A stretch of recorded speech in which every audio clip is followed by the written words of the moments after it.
नमस्कार। Breaking news में बड़ी खबर आपको बता दूं कि विपक्ष लगातार एसआईआर पर हमलावर है, लेकिन इसी कड़ी में राहुल गांधी और तेजस्वी यादव ने ऐलान किया था कि वो बिहार में पदयात्रा निकालेंगे। लेकिन अब इस पदयात्रा पर बीजेपी भी सवाल उठा रही है। आपको बता दूं कि बीजेपी ने कहा है कि राहुल गांधी केवल पदयात्रा निकालते हैं, लेकिन इसका हल कुछ नहीं निकलता है। तो इसी खबर पर तमाम जानकारी के लिए मेरे साथ मेरे सहयोगी हर्ष भारद्वाज मौजूद है। तो इनसे जानते हैं सर, क्या कुछ पूरा मामला है और अब तो बीजेपी भी हमलावर है।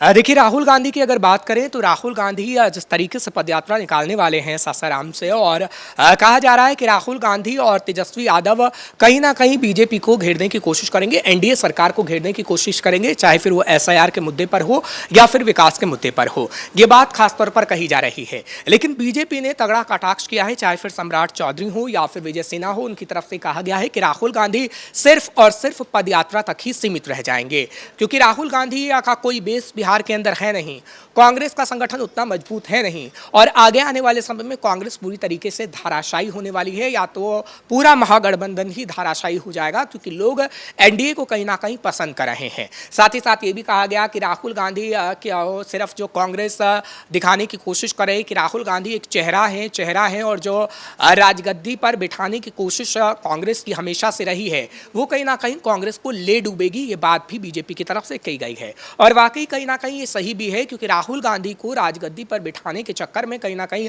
कई बड़े नेताओं को कांग्रेस ने खो दिया है। और अगर हम बिहार की बात करें तो बिहार में चुनाव होने वाले हैं, अक्टूबर नवंबर में तारीखों का ऐलान हो जाएगा। लेकिन उससे पहले क्या राहुल गांधी पदयात्रा करके जनता को क्या कोई संदेश दे पाएंगे? क्योंकि आपने देखा कि पिछले दिनों वक्फ कानून जो खास तौर पर लाया गया, उसका विरोध बिहार के अंदर तेजस्वी और राहुल गांधी ने खुद किया, और जब विरोध हो रहा था तो पप्पू यादव को चढ़ने नहीं दिया गया, कन्हैया कुमार को मंच पर चढ़ने नहीं दिया गया, तो उस पर बवाल हो गया। और बवाल ऐसा हुआ कि पप्पू यादव ने तो कह दिया कि तेजस्वी यादव नहीं होंगे सीएम फेस, बिहार के अंदर कोई दलित चेहरा या मुसलमान चेहरा होगा। अब महागठबंधन में ये समझ में नहीं आ रहा है कि राहुल तेजस्वी आखिर क्या करना चाहते हैं। पहले पप्पू यादव की राहुल गांधी से मुलाकात होती है तो पप्पू यादव कहते हैं कि नहीं, सीएम कोई और होगा, तेजस्वी होगा ही नहीं, दबी जुबान में। तो राहुल गांधी से मुलाकात के बाद ये सब बातें होती हैं, और एक बार फिर से अब हम देखेंगे कि महागठबंधन बिहार में एसआईआर के मुद्दे पर पदयात्रा निकालेगा। भैया, आप क्या जनता को संदेश देना चाहते हैं? जनता को यह संदेश देना चाहते हैं कि हाँ, बिहार के अंदर आरजेडी अलग है, कांग्रेस अलग है? जनता को यह संदेश देना चाहते हैं कि हाँ, पूरा महागठबंधन एक है? या जनता को यह संदेश देना चाहते हैं कि आप राहुल गांधी के चेहरे पर ही वोट डालिएगा? अभी बिहार में महागठबंधन में कुछ समझ में नहीं आ पा रहा है, क्योंकि एसआईआर के मुद्दे पर भी हमने देखा था कि एसआईआर के मुद्दे पर साथ तो थे तेजस्वी और राहुल गांधी तो बार बार चुनाव आयोग पर सवाल खड़े कर रहे हैं, लेकिन राहुल गांधी कोई सबूत नहीं दे पा रहे हैं। हाँ, आते हैं मंच पर और बता जाते हैं कैसे कैसे क्या क्या होता है, वो बहुत सारी चीजें कर भी सकते हैं, कोर्ट भी जा सकते हैं, सब कुछ कर सकते हैं, लेकिन राहुल गांधी सिर्फ मीडिया के सामने माहौल बनाने की कोशिश करते हैं। और बिहार के अंदर भी वही माहौल बनाने की कोशिश राहुल गांधी कर रहे हैं। लेकिन राहुल गांधी को कहीं ना कहीं यह समझना होगा कि कांग्रेस का बेस बिहार के अंदर उतना मजबूत नहीं है, और जो बेस राहुल गांधी बनाना चाहते हैं उसमें काफी समय लगेगा। क्योंकि अभी तेजस्वी यादव की अगर बात करें तो तेजस्वी यादव कहीं ना कहीं चाहते हैं कि आगे आने वाले समय में वही सीएम बने, लेकिन ऐसा कांग्रेस नहीं चाहती है। महागठबंधन के अंदर कहीं ना कहीं फूट है, और अब जब पदयात्रा निकल रही है तो पदयात्रा से आप क्या संदेश देंगे? आप सिर्फ और सिर्फ सरकार का विरोध करते ही रह जाएंगे, या फिर अपना एजेंडा भी बताएंगे? क्योंकि चाहे फिर राहुल गांधी हो या फिर तेजस्वी यादव हो, वो ये नहीं बता रहे हैं कि जनता के लिए आगे आने वाले समय में क्या काम करेंगे। आपने देखा था कि पिछले दिनों तेजस्वी यादव के आवास पर एक मीटिंग हुई थी, घोषणा पत्र की बात भी की गई थी कि हाँ, घोषणा पत्र में ये चीजें रखेंगे, लेकिन घोषणा पत्र का सामने नहीं आ पाया कि हाँ, घोषणा पत्र में क्या कांग्रेस की तरफ रखा जाएगा और क्या तेजस्वी यादव रखेंगे। आपने देखा कि महिलाओं के मुद्दे पर जब एक साथ आने की बात हुई तो एक साथ नहीं आ पाए। तेजस्वी यादव ने महिलाओं के लिए जो पैसों की बात की थी कि देंगे चुनाव के बाद, वो पहले ही कांग्रेस ने मुद्दा छीन लिया। यानी आप ये कह सकते हैं कि महागठबंधन में कुछ भी ठीक ठाक नहीं चल रहा है, बगावत की सुर है। लेकिन एक बार फिर से जब पदयात्रा होती हुई नजर आएगी तो देखने वाली बात होगी कि ये सिर्फ दिखावा होगा, या वाकई राहुल गांधी दिखाना चाहते हैं बिहार के लोगों को कि हाँ, हम आएंगे तो सब कुछ ठीक ठाक हो जाएगा, अभी एनडीए की सरकार है तो कुछ भी ठीक ठाक नहीं है, ये कोशिश करते हैं या नहीं? इससे पहले भी भारत जोड़ो यात्रा निकाली गई थी, उससे भी कहा गया था कि राहुल गांधी की जो छवि है उसमें सुधार हुआ है। तो क्या इस यात्रा से भी बिहार की जनता में कुछ दिखेगा कि वो राहुल गांधी और जो आरजेडी और महागठबंधन की छवि है उसमें कुछ बदलाव आएगा? देखिए, अगर मैं आरजेडी की इस वक्त बात करूं तो आरजेडी और कांग्रेस की इस वक्त दोनों बात करनी होगी, क्योंकि बिहार के अंदर अगर बात करें तो आरजेडी अपने मसलों में उलझी हुई है और कांग्रेस अपने मसलों में उलझी हुई है। आरजेडी को आपने देखा है कि आरजेडी में किस तरीके से बगावत के सुर अपनाए जा रहे हैं। जब एक तरफ तेज प्रताप यादव का मामला चल रहा है तो दूसरी तरफ बागी विधायकों का मामला चल रहा है, तो तीसरी तरफ तेजस्वी यादव को लेकर ही कोई क्लियर नहीं है कि तेजस्वी यादव सीएम बन पाएंगे या फिर नहीं बन पाएंगे। कांग्रेस के अंदर अलग मसला चल रहा है। पहले आरजेडी की बात कर लेते हैं, क्योंकि तेज प्रताप यादव ने हाल ही में देखा किस तरीके से बगावत सुर अपनाए और ये कहा जा रहा है कि तमाम आरजेडी के बागी नेता तेज प्रताप यादव का ही साथ देंगे, क्योंकि तेज प्रताप यादव लगातार शुरू से ही कह रहे थे कि नहीं, हम अपनी अलग पार्टी नहीं बनाएंगे, हम अपने पिता के साथ रहेंगे। लेकिन जब बगावती सुर अपनाए और बता दिया कि हम अलग लड़ेंगे तो कहीं ना कहीं आरजेडी पर ही सवाल खड़े हो गए कि लालू प्रसाद यादव आरजेडी को संभाल नहीं पा रहे हैं, या फिर तेजस्वी यादव ने ऐसे हालात पैदा कर दिए हैं कि तेजस्वी यादव चाहते हैं कि वही सरवा रहे और आगे आने वाले समय में वही सीएम बने। ये वो ख्याली पुलाव पका रहे हैं। आरजेडी के अंदर एक और बड़ी मुश्किल है कि आरजेडी के खुद के विधायक ही तेजस्वी यादव पर सवाल खड़े कर रहे हैं। हमने देखा था कि शुरुआती से विभा देवी तो बातें कह ही रही थी, लेकिन कुछ और नेता भी अब सामने आने लगे हैं और कहने लगे हैं कि तेजस्वी यादव सिर्फ दबंगई करते हैं।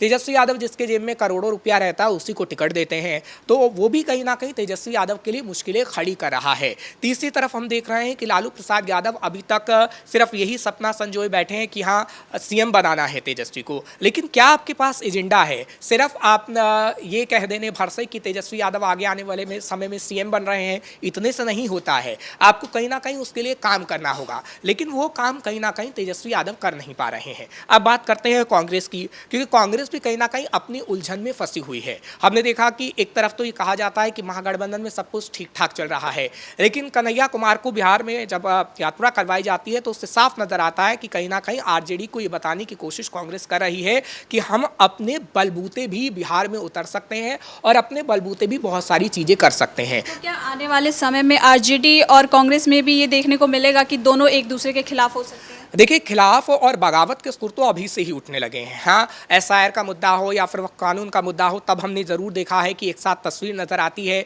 लेकिन जब सीटों की बात आती है, जब घोषणा पत्र की बात आती है, जब पप्पू यादव की बात आती है, तो कहीं ना कहीं बगावत नज़र आती है। क्योंकि राहुल गांधी बड़े नेता हैं और राहुल गांधी से जब पप्पू यादव ने मुलाकात की थी तो पप्पू यादव ने क्लियर मैसेज दिया था कि अभी हम सीएम फेस पर राजी नहीं हुए हैं। अभी खास तौर पर हम चाहते हैं कि बिहार में कोई दलित फेस हो, बिहार में कोई मुस्लिम फेस हो, ये कहा गया था पप्पू यादव की तरफ से। तो क्या राहुल गांधी की तरफ से पप्पू यादव से ये संदेश देने की कोशिश करवाई जा रही थी? ये बड़ा सवाल है। क्योंकि हाँ, किसी छोटे नेता से अगर बातचीत होती कांग्रेस के, तब तो ये कहा जा सकता था कि हाँ, पप्पू यादव या तो उनके अपने निजी विचार हैं या फिर ऐसे ही वो बातें बना रहे हैं। लेकिन राहुल गांधी से मुलाकात के बाद ये बात कह देना ये बहुत बड़ी बात होती है। और उसके बाद हमने देखा है कि कई और भी बगावती सुर नजर आए हैं, क्योंकि सीएम के मुद्दे पर अभी कोई क्लियरेंस बिहार के अंदर नहीं दी गई है। ना तो राहुल गांधी की तरफ से, ना तो अल्लावरू की तरफ से कोई भी ऐसा नेता नहीं है जो सीएम को लेकर ये क्लियर मैसेज दे रहा है कि हाँ, हम भी राजी हैं कि अगर महागठबंधन की सरकार बनती है तो तेजस्वी ही सीएम होंगे। तो कांग्रेस में अपनी सहमति नहीं बन पा रही है और आरजेडी में अपनी खुद बगावत चल रही है। तो महागठबंधन सिर्फ और सिर्फ मीडिया के सामने, चाहे फिर पदयात्रा की बात हो या फिर अन्य मुद्दों की बात हो, तो मीडिया के सामने सब कुछ ठीक दिखाने की कोशिश कर रहा है, लेकिन अंदर खाने बहुत कुछ बिगड़ा हुआ है। और राहुल गांधी भी बखूबी अच्छे से जानते हैं, इसलिए राहुल गांधी पदयात्रा करने पर मजबूर हुए हैं। लेकिन उन्हें यह समझना होगा कि बिहार में पदयात्रा करने का अभी ये समय नहीं है, क्योंकि बिहार में तुरंत ही चुनाव होने वाले हैं। अगर आपको अपने संगठन को मजबूत करना था, आपको पदयात्रा करनी थी, तो आपको कहीं ना कहीं वो समय चुनना था। क्योंकि जब चुनाव सर पर होते हैं तो आपको एजेंडा तैयार करना होता है, आपको लोगों के दिमाग में ये सेट करना होता है कि अगर हमारी सरकार आएगी तो हम क्या करेंगे। लेकिन वो एजेंडा कहीं ना कहीं राहुल गांधी भी सेट नहीं कर पाए और आरजेडी भी सेट नहीं कर पाई। सिर्फ और सिर्फ वो एनडीए के विरोध में लगी रही। ठीक है, अच्छी बात है, आप विपक्ष के नेता हैं, विपक्ष के नेता का काम ही होता है विरोध करना, लेकिन विपक्ष के नेता का काम ये भी होता है कि जब चुनाव सर पर हो तो कहीं ना कहीं वो एक एजेंडा सेट करें और लोगों के दिमाग में ये सेट करें कि हाँ, हमारी सरकार आएगी तो हम आपके लिए ये करेंगे। लेकिन ना तो राहुल गांधी कर पा रहे हैं और ना ही तेजस्वी यादव कर पा रहे हैं, क्योंकि तेजस्वी यादव भी सिर्फ इसी भरोसे बैठे हैं कि मोदी की बुराई बुराई कर लीजिए, बिहार में नीतीश की बुराई कर लीजिए और फिर अपने पाले में जनता को कर लीजिए। लेकिन अब बिहार की जनता समझती है, वो पढ़ी लिखी है